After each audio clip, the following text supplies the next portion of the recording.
Today on the Matt Walsh Show, ABC stages a ritual shaming of one of their Bachelor contestants who's been falsely accused of racism. And she, of course, goes along with the spectacle. Also, 5 headlines, including more fallout from the revelation that the Catholic Church is apparently still Catholic. And Ellen Page, now Elliot, has her breasts amputated. This is something we're supposed to celebrate. In our Daily Cancellation, a racism controversy that's caused CBS to shut down its daytime talk show and investigate. They've got to investigate it. We'll talk about that and much more today on the Matt Walsh Show.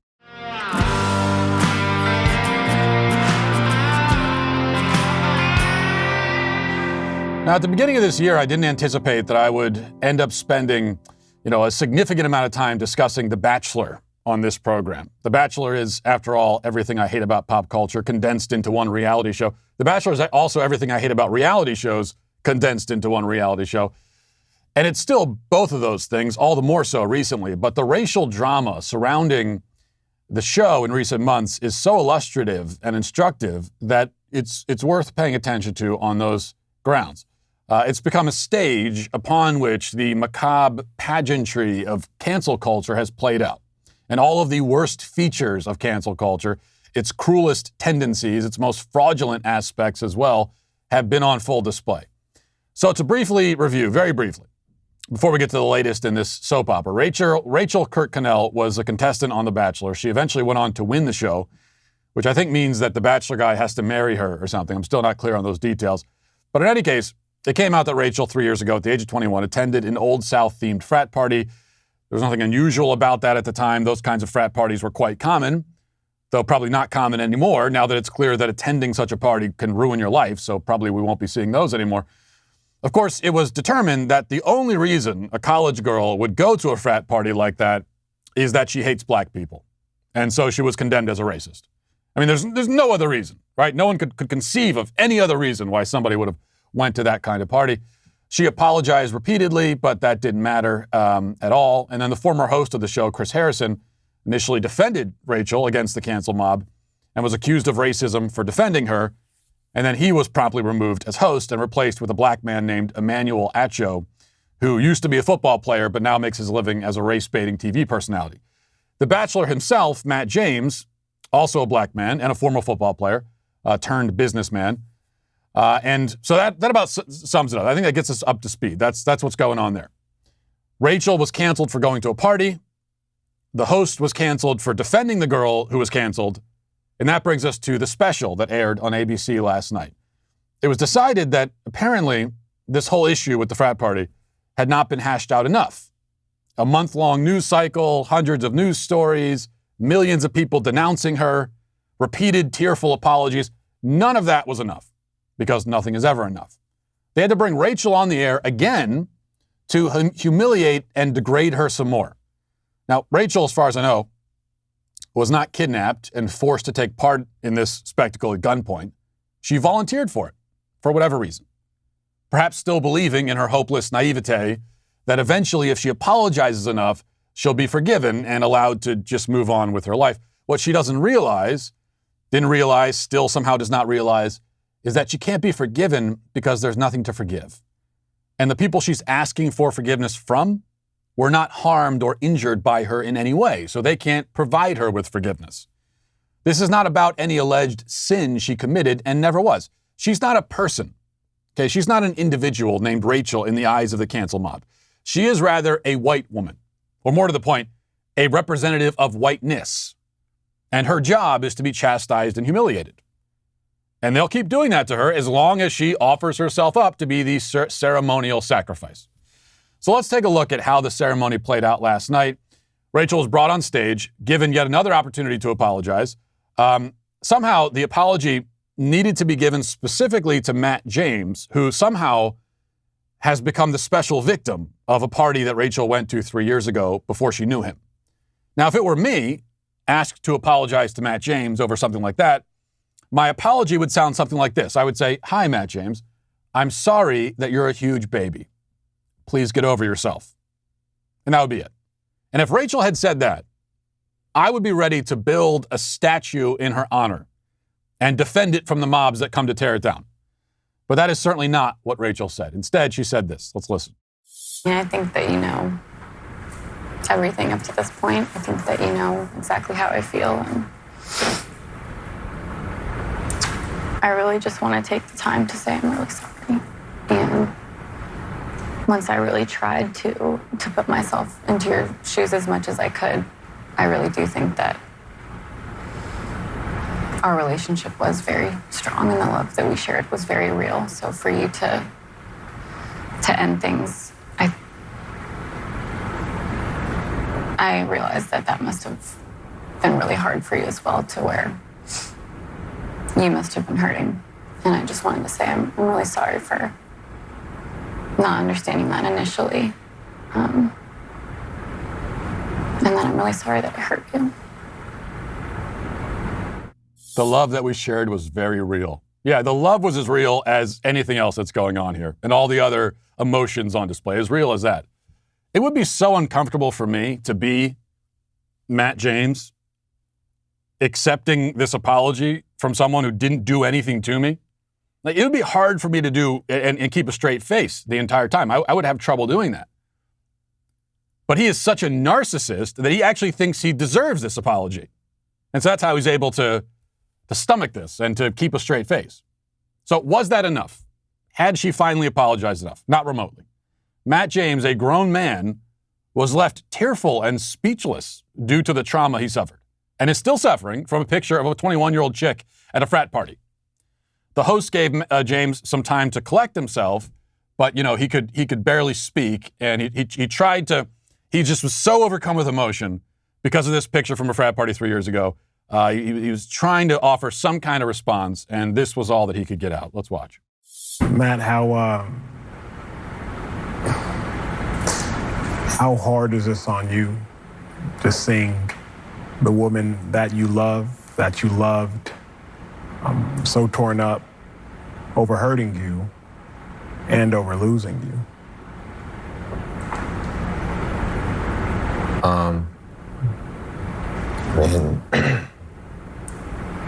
It's heartbreaking and it's devastating. It's just disappointing.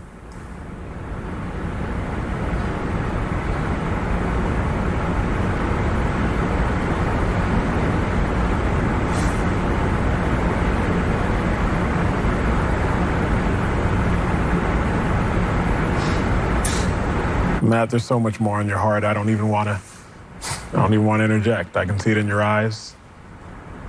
What else do you want to share with her?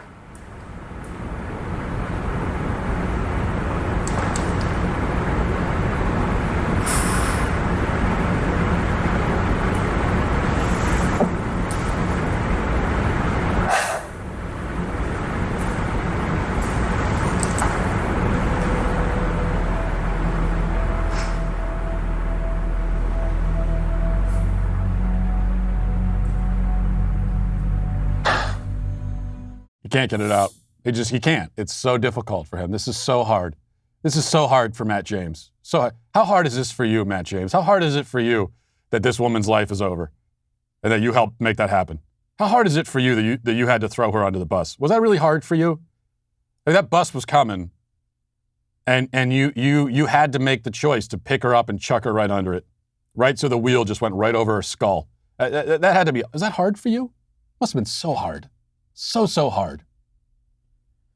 If you didn't know the context, you might think that Rachel had shot Matt's dog or burned his house down, or at least victimized him personally in some way. And in fact, even if she had burned his house down, I would still say that he needs to pull himself together and act like a man. But in reality, she didn't do a single damn thing to him at all. And remember, this man was a football player. Though he never made it off the practice squad, maybe this is why. They didn't want some whiny, crying wimp in the locker room. Now, eventually I can report Matt did pull himself together enough to manage to communicate in full sentences. And his message was that he's hurt and he's disappointed and he's not ready to forgive. He's not ready. He's so traumatized by this picture from a frat party 3 years ago. So he thinks about it every day. He's losing sleep over it. He's tossing and turning at night, talking to himself. The frat party picture, I can't sleep. She has a lot of work to do, he said. She's got a lot of work to do. He, as this amoral soulless narcissist. He has no work to do, but she has a lot of work to do. And he can't do that work for her, he said. She's got to do it herself. Then she tried to hug him, and he turned her down as the last indignity. So they brought on this white woman purely to humiliate her, and to humiliate her for being a white woman, because that is her real crime here. Let's be clear. That's what she did wrong. What you're seeing in that picture, what she's doing wrong is having that skin tone. And yet everyone else on the stage is the victim, not her. And actually, I agree with that last part. At least she's not a victim. I mean, they certainly aren't, but neither is she. This is self-inflicted. She has volunteered for this position, offered herself up for it repeatedly. This is how cancel culture survives and thrives. This is the fuel that sustains it. It needs not just people to cancel, and it's got a never-ending supply of those. And it can cancel anybody anytime. But that's not enough. It needs people who will go along with the whole ceremony, the whole charade, right? For the whole human sacrifice. It's like the Aztecs when they had a human sacrifice, brought them up the temple, put them down on the slab, cut their heart out, held the heart up, cut off their limbs, rolled their body down the temple steps. It was a whole ceremony they had to do. And it's a kind of similar thing here. Except the difference is the Aztecs would actually just put you in chains and bring you up the temple. You didn't really have a choice. Here, though, they're not putting you in chains. You have to volunteer. You have to come out and say, all right, I'm here. Rip my heart out. They need people who will lay down and be carcasses for the vultures to pick apart. And it's never going to stop. It will never stop until we all stop volunteering for that role. Until we all look at the mob and say, I don't apologize. I will never apologize. I don't care how you feel. And by the way, please kiss my ass. That's the only way. That's the only appropriate response. That's the only moral response to these lunatics. And that's the only way that any of this stops. Now let's get to our 5 headlines.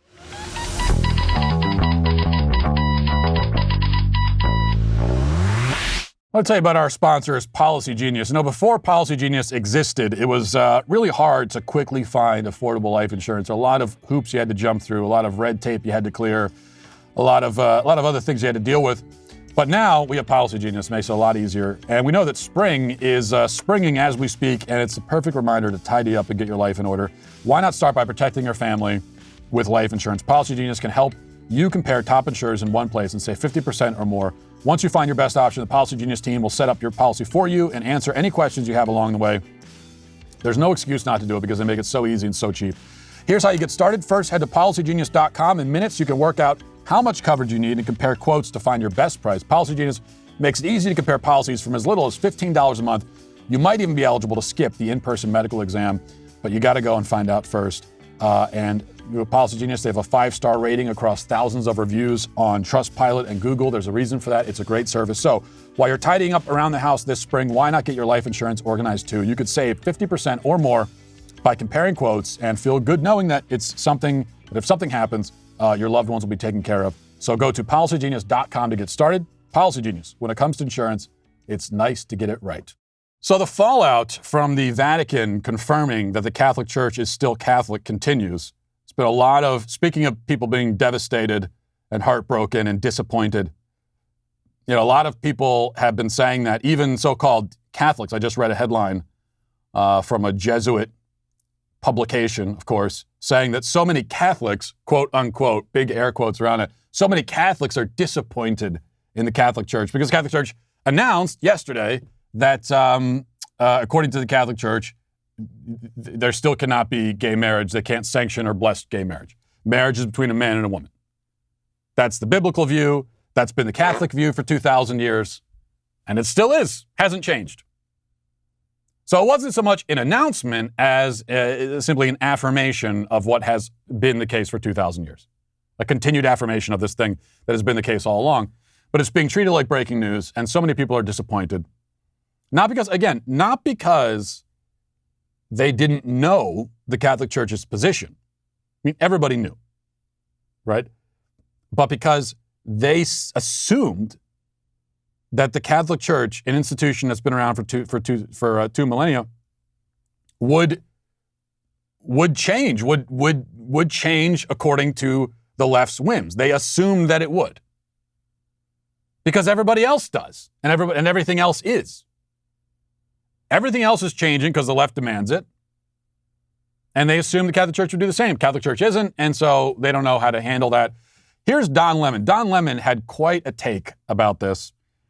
Here's Don Lemon putting on his theologian hat and giving a little bit of a theological perspective. Here's what he had to say.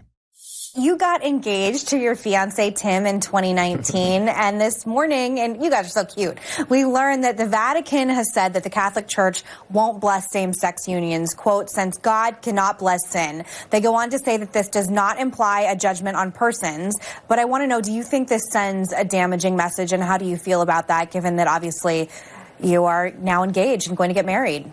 Well, I think listen, I respect people's right to believe in whatever they want to believe in their God. But if you believe in something that hurts another person or that does not give someone the same rights or freedoms, not necessarily under the Constitution, because this is under God, I think that that's wrong. And I think that the Catholic Church and many other churches really need to re-examine themselves and their teachings, because that is not what God is about. God is not about hindering people or even judging people.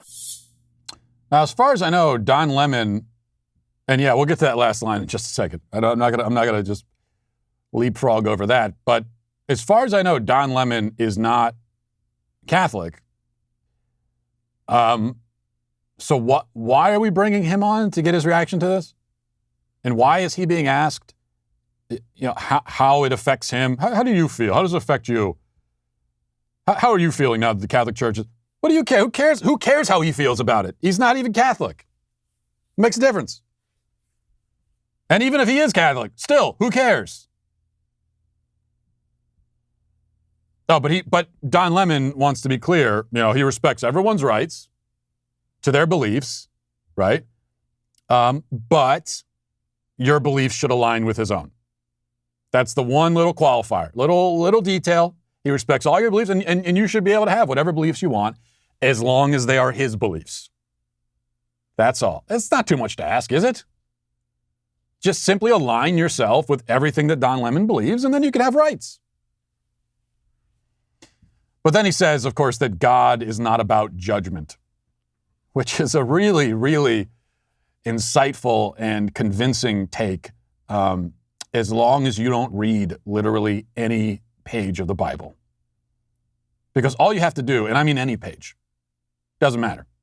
Pick a page at random. Pick up the Bible, skim to any page at all, Old Testament, New Testament, and you're going to find God judging, references to God judging. It's all over the text. Because as it turns out, God is very much about judgment. Very much. That's part of the whole religion deal. At least a theistic religion, as opposed to the godless, cult-like religion of leftism, which Don Lemon, of course, ascribes to.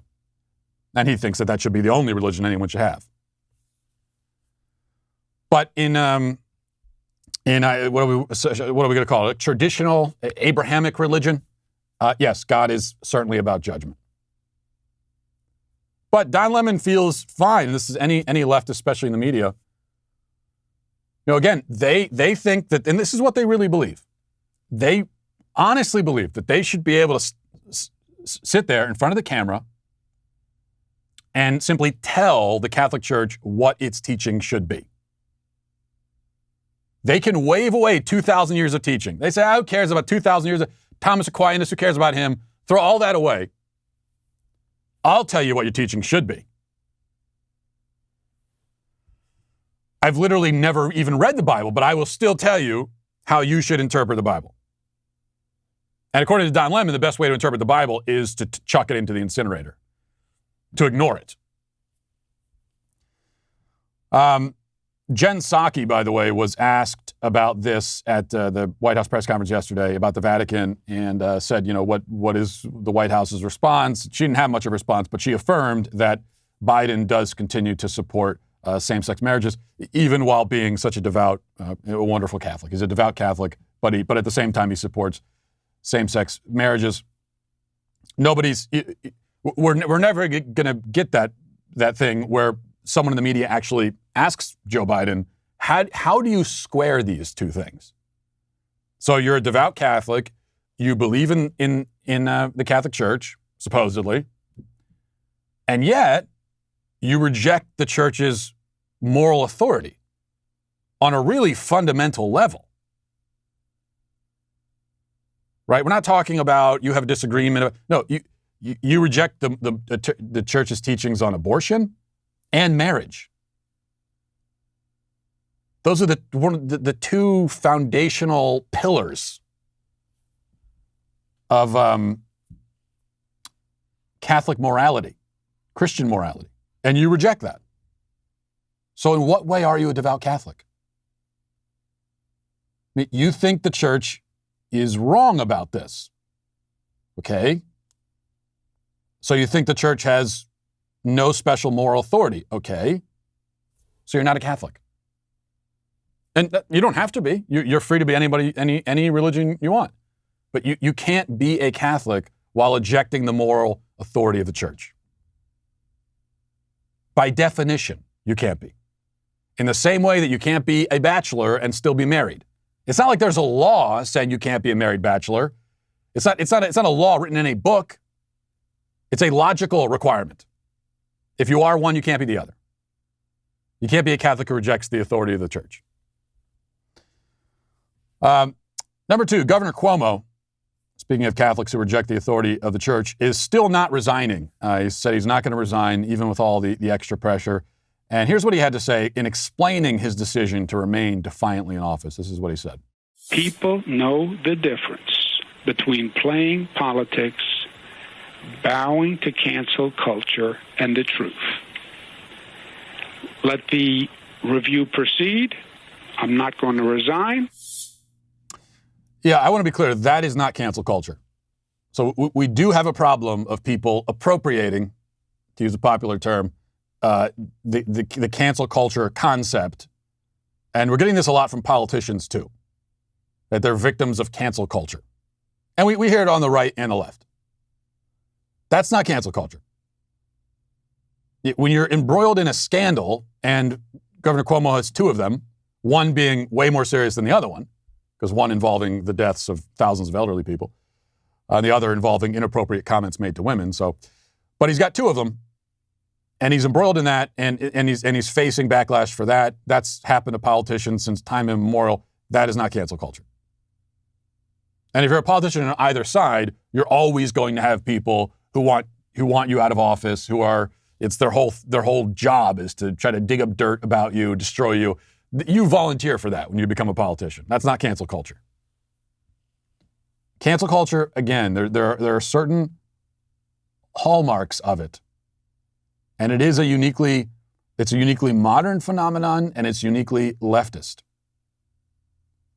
There may have been, you go through history, there have been the Salem witch trials. There have been versions of if you want to call cancel culture. But in what we're referring to in modern society, and as I've said many times, it's very important to clarify, cancel culture is a leftist phenomenon because it's all about institutional power. And they have the power to, because they control the institutions, they can destroy your career, destroy your reputation, expel you from civilized society. They have the power to do that. Conservatives, even if they wanted to do it, can't do it.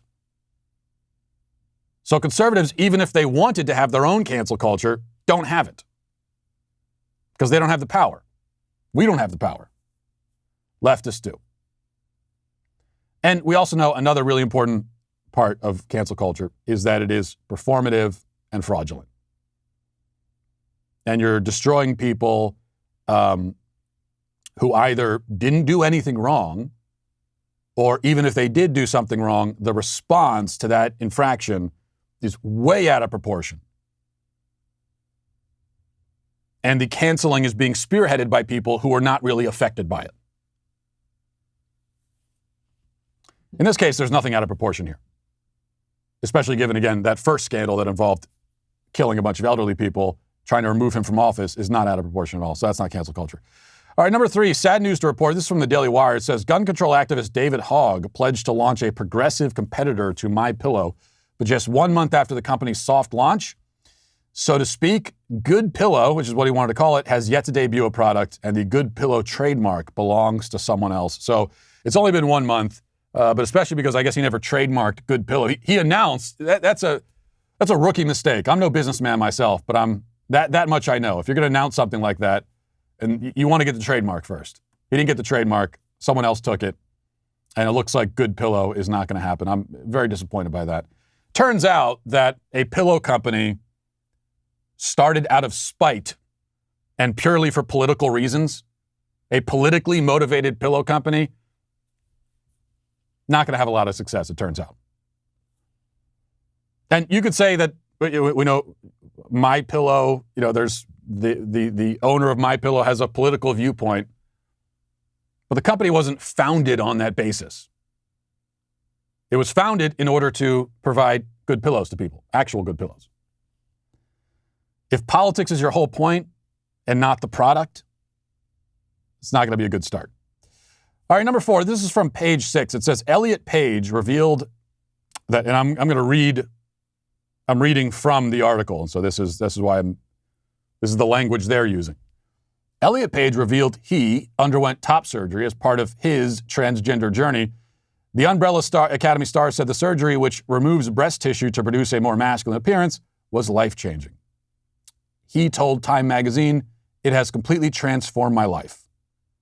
Page said the surgery didn't define being trans, but provided him with freedom from the total hell that was puberty and allowed him to finally recognize himself when he looks in the mirror. Okay, that's page 6. So Elliot Page, which I have no problem saying, because again, you can choose whatever name you want. Elliot Page removed her breasts. Now, what I'll say, this to me seems really, really common sense.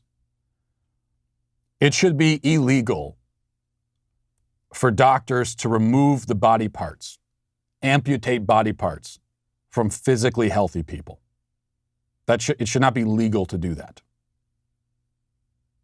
And this is not about restricting what individuals can do to themselves. It's about restricting what a doctor can do to someone else. And there are all kinds of laws governing that, right? There are all kinds of laws determining what a doctor can do to somebody. And there needs to be laws. This should be one of those laws. If I walk into the doctor's office and say, hey, can you chop off my left arm? And it turns out that there's nothing wrong with my left arm whatsoever, there is no circumstance where they should actually do it or be allowed to do it. If I want my left arm chopped off, that's an indication that there is something wrong, and assuming it's not physical, if they find out it's not physical, yes, there is something wrong, but there's something going wrong in my brain. And so that's what needs to be treated.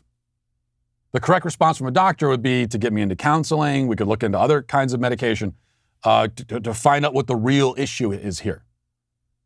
But we know that the real issue is not my arm. So there's no scenario where the doctor should actually take my arm off. If there's a mental issue, it should be treated on that basis. I said this on Twitter earlier, and a whole bunch of people, including so-called conservatives, rushed in to defend a doctor's right to amputate healthy body parts from physically healthy people, because that's what conservatism is now. We're even conserving that, I suppose. And one of the arguments I encountered was that, well, this is just like plastic surgery. Would you say that plastic surgery should be illegal?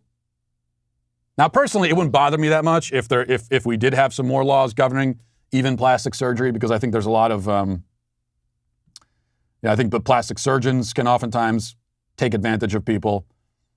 Someone who's had 50 procedures already and doesn't even look human anymore from all the plastic surgery. They obviously have mental issues. That person comes in for more surgery. Yeah, I think that there should be a cutoff point where the doctor has to say, just like a bartender is going to cut you off. Even though you are an adult, consenting adult, at a certain point, the doctor's going to say, the bartender is required to say, no, we can't serve you anymore. We can't. So yeah, I'd be fine if there were more laws governing that with plastic surgeons. But we don't even have to get into that because this is a very different thing. See, I would say that there is definitionally a huge difference between enhancing, quote unquote, someone's body part with silicone or whatever, and removing a body part. And the difference is kind of like the difference between getting a tattoo on your skin and having your skin peeled off. If I went to the tattoo artist and said, no, my whole arm, can you just take all the skin right off? I think the tattoo artist should be legally required to say, no, I'm not going to do that. But if you want to put something on my skin, fine. Not everyone would agree with that decision, but yes, that is a decision that a person should be free to make. I think there's a pretty clear distinction there. So I just think that this is it's a sad story about Elliot Page. And there are a lot of sad stories like this.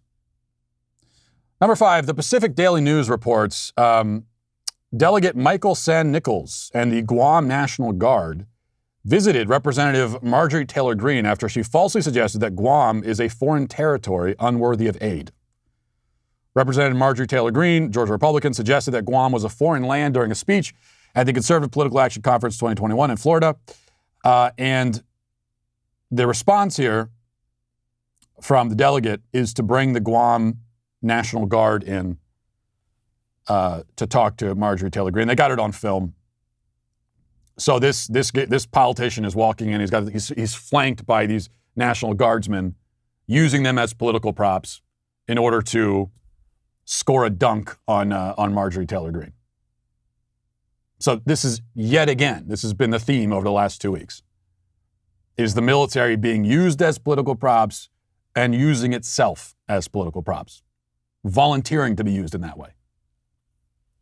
We're only 2 months in, and the military under Joe Biden has managed to disgrace itself in truly unprecedented ways. We have not seen anything like this. Uniformed military personnel in official capacities, being openly political. That's what we get from Joe Biden's administration. All right, let's move on to reading the YouTube comments. Max says, the military removing their gender-neutral physical test is just like affirmative action, but for gender. Lowering expectations in the name of inclusivity.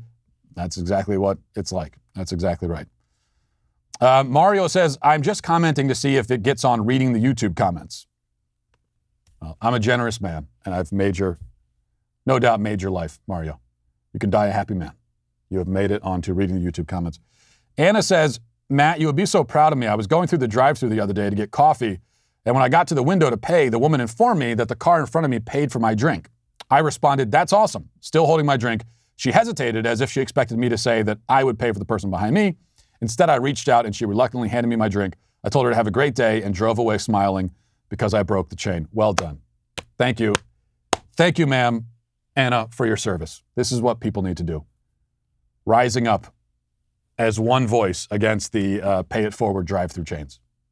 Accept the charity, right? Someone paid for your drink, accept it.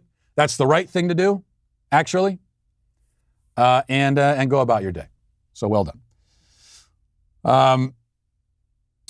Keenan says, Matt, didn't you say that daylight savings was stupid because it was just a New Zealand man who was trying to collect bugs? Yeah, I had a lot of people calling me out on this. Yesterday, I came out in favor of daylight savings time and said I'm a fan of it on the basis of it's a tradition. It's the tradition of our forefathers, a mysterious tradition. Nobody knows exactly why we do it, but we do it. And, I think there's something quite beautiful about that. And I got called out by a lot of people in the comments pointing out that a year ago, I came out against daylight saving time and said it was incredibly stupid. We should stop doing it. Well, you know what? I am free to change my mind. I have evolved as a person. I've learned to see things through a new perspective. And you have to give me room to do that. You have to give me room to grow as a person. And I'm not going to apologize for that. And you're banned from the show. Lush Uncut says, your pronunciation of Meghan the Stallion is probably the funniest thing I've heard thus far this week. I don't know what you're referring to. I don't know what's wrong with that's how you pronounce her name. So before we get to our daily cancellation, I want to tell you about the True Underdog podcast. Raised in a trailer park with no clear path to success, kicked out of high school multiple times, and faced with becoming a father in his teens, Jason Waller is the definition of a true underdog. After hearing the words no or you can't too many times, he unleashed the power within to start 3 successful companies, with his most recent venture, Power Home Solar, skyrocketing on a path to becoming a billion-dollar enterprise. So you can join Waller, a 4-time Entrepreneur of the Year, as he shares motivational tips and inspiring stories and business-building lessons from the ground up. He shares his life experiences and that of his high-profile guests to help others better themselves. Now, as Waller will tell you, there is no elevator to success. The climb only happens one step at a time.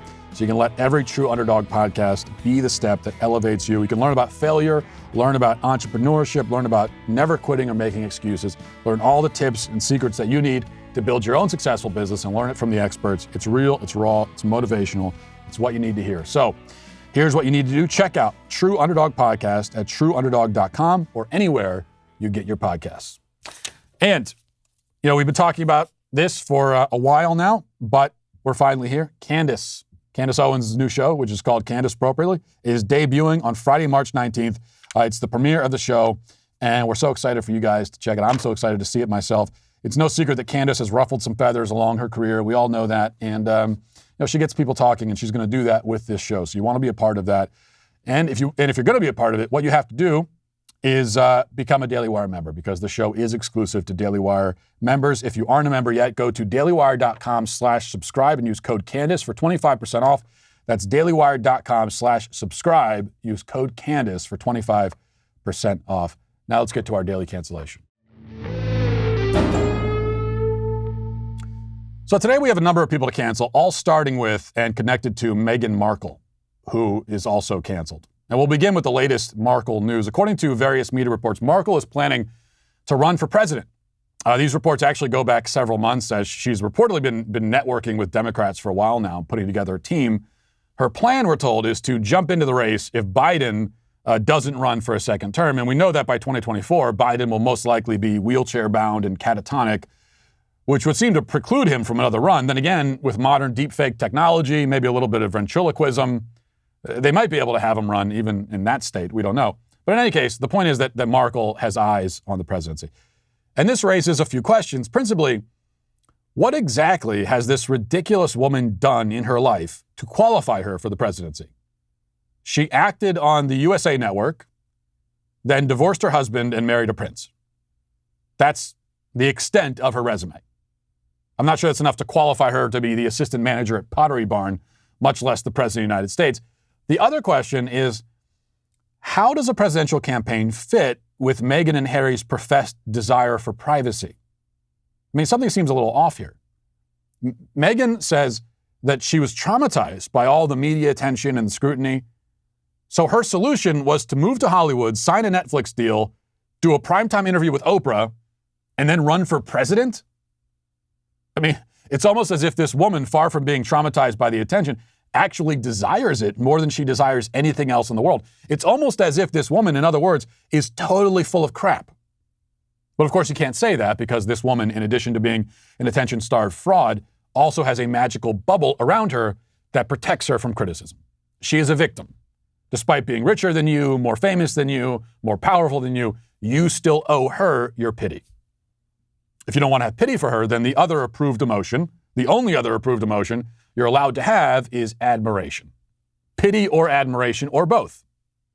And admittedly, it's a strange combination. It might seem difficult to see somebody as both a sad and pitiful character and also strong and impressive and admirable.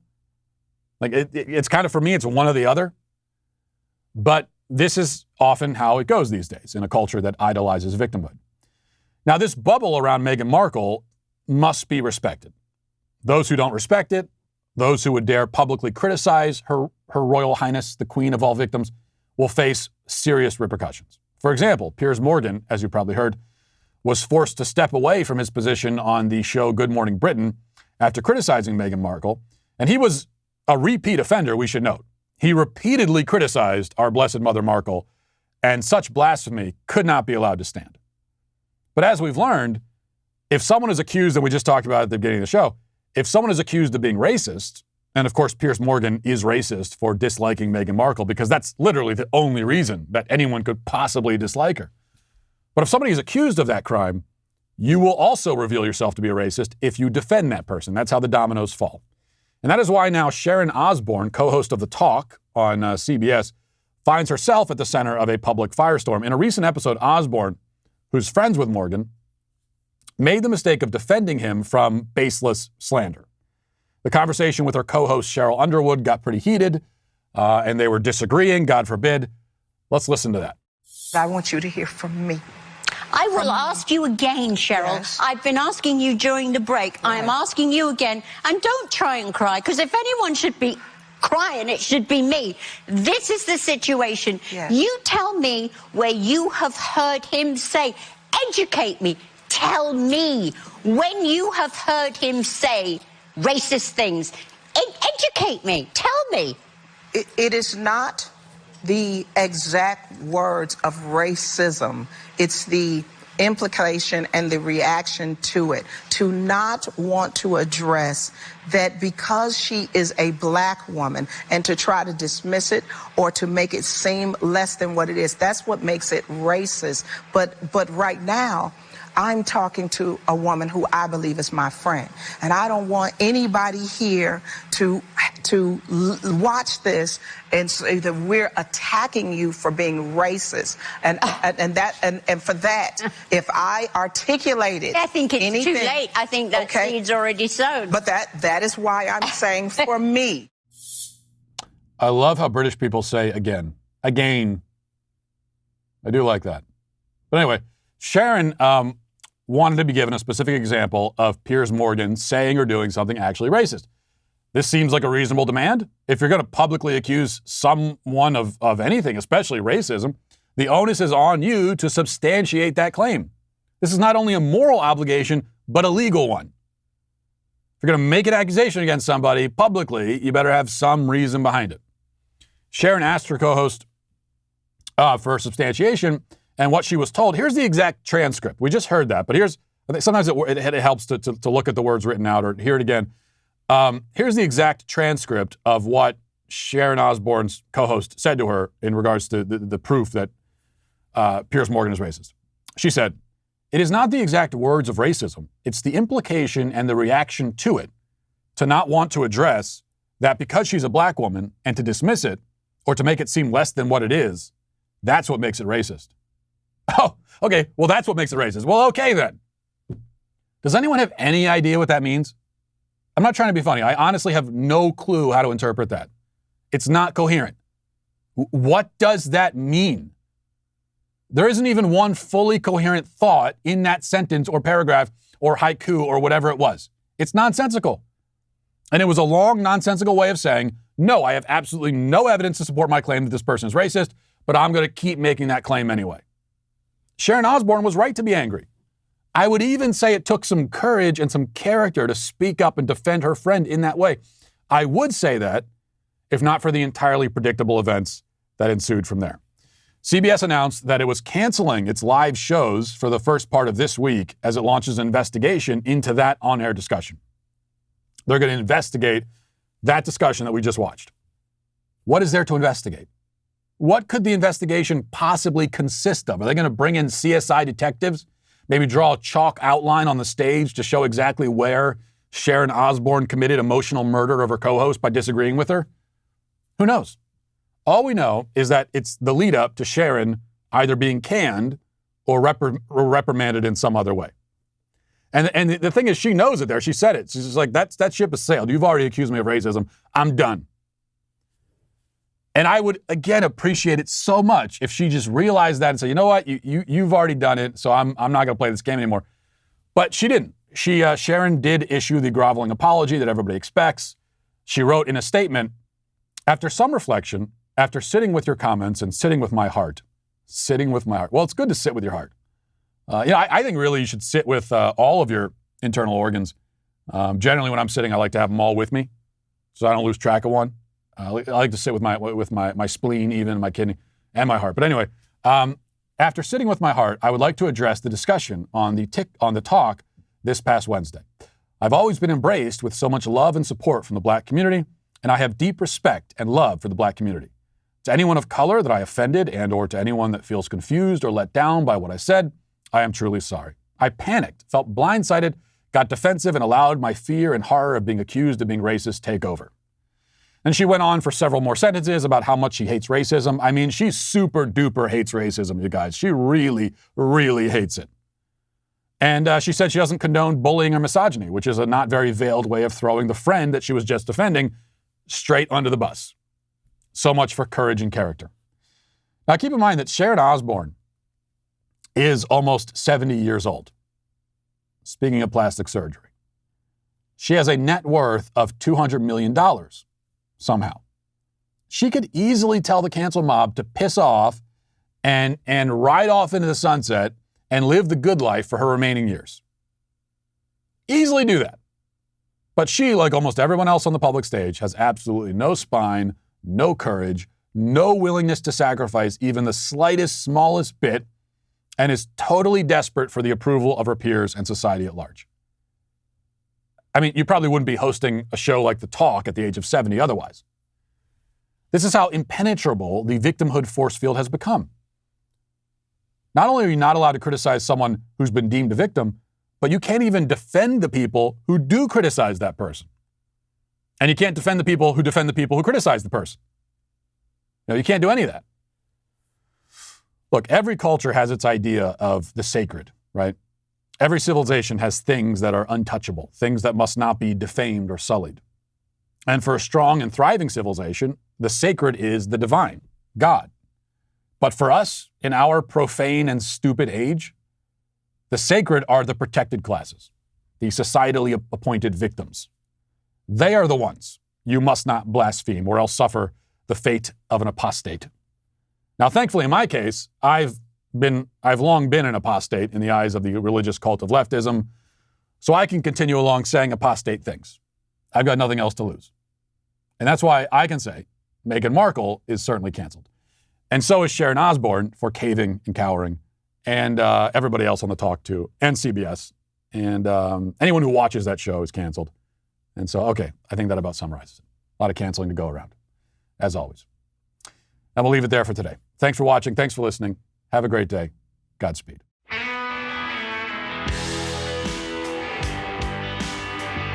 The Matt Walsh Show is produced by Sean Hampton, executive producer Jeremy Boring. Our supervising producers are Mathis Glover and Robert Sterling. Our technical director is Austin Stevens. Production manager Pavel Vodosky. The show is edited by Danny D'Amico. Our audio is mixed by Mike Coromina. Hair and makeup is done by Nika Geneva. And our production coordinator is McKenna Waters. The Matt Walsh Show is a Daily Wire production. Copyright Daily Wire 2021. Liberal journalists are shocked to discover that the Pope believes in Catholicism. Cardi B jiggles at the Grammys, and the Washington Post corrects a major lie about President Trump and the 2020 election. Check it out on The Michael Knowles Show.